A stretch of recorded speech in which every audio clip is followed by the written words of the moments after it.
Welcome to Invasive Planet. Home to vast kelp forests and migrating pods of whales, this hosts some of the world's largest living organisms. But beyond these giants lies another world seemingly unnoticeable at a glance. Less impressive in stature, but no less vital to worldwide ecosystems, the invertebrates. Australia, an ancient prehistoric landmass, now home to some new unwanted pests. Our focus today lies on the southern tip of Western Australia, Albany. As 97% of Earth's animals are invertebrates, they are found in virtually every marine habitat.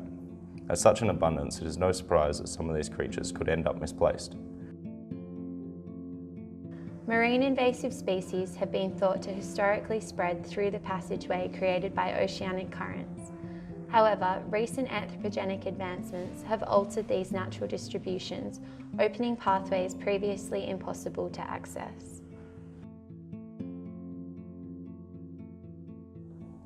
Albany Port is believed to be the main source of invasive invertebrate organisms entering the Princess Royal Harbour. Assuming this singular source, the logical assumption is that the assemblages of invasive species should decline in connectivity with distance from the port. This is investigated by analysing samples from all around the harbour. Additionally, we investigate the difference that natural and anthropogenic substrates have on the invasive species populations and assemblages.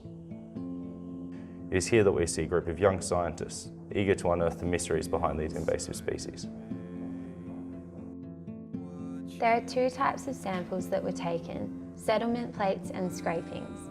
Settlement plates are an assemblage of 4 10 by 10 centimetre plates lined up next to each other along a 1 metre skirting board rail.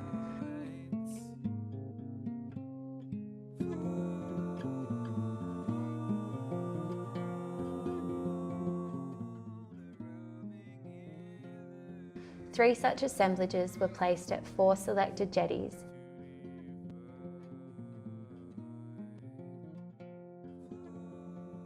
And a total of 6 assemblages were placed in 3 separate locations at the Albany port, making a grand total of 72 individual plates.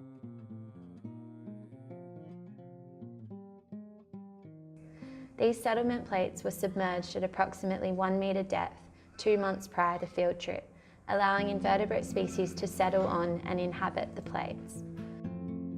Local ports and jetties, home to several native species, are now being overrun by their unwelcome neighbours.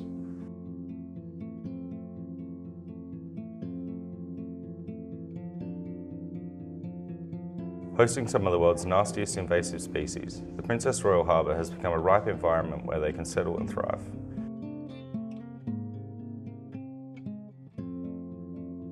A sunken ship, now a breeding ground, an artificial reef of sorts, teeming with new life. Scrapings were collected by 2 snorkelers at 1 metre depth on different substrates. Working in pairs, one snorkeler haphazardly identifies a suitable sample site and places a 10 by 10 centimetre quadrat.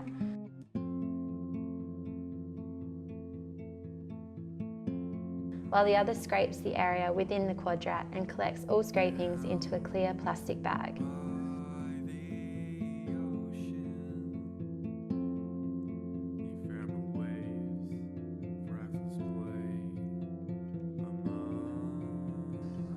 After retrieving scrapes and settlement plates, all the materials were labelled and taken back to the lab to be analysed.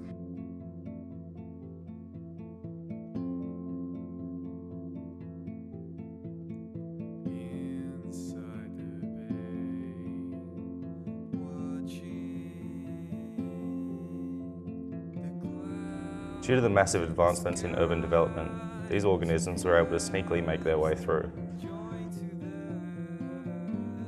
While currents were thought to be a convenient means of transportation for these sessile organisms, anthropogenic interference has created various other means for them to settle.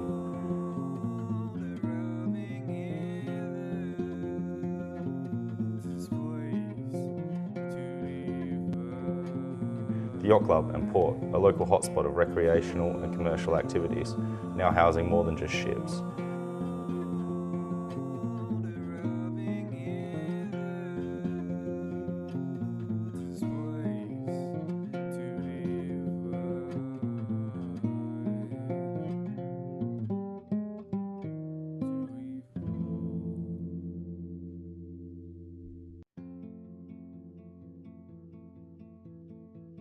We performed a presence-absence count of both plates and scrapes by observing and identifying all species using ID sheets. To analyse our findings, Excel and Primer E software were used to create multivariate data sheets and graphs. While building materials were found to be an inconsequential factor in the prevention or mitigation of invasive species growth, biofouling is shown to be a significant issue within the Princess Royal Harbour. Because of this, management needs to prioritise sites with excessive anthropogenic advancements in order to mitigate the spread of invasive species.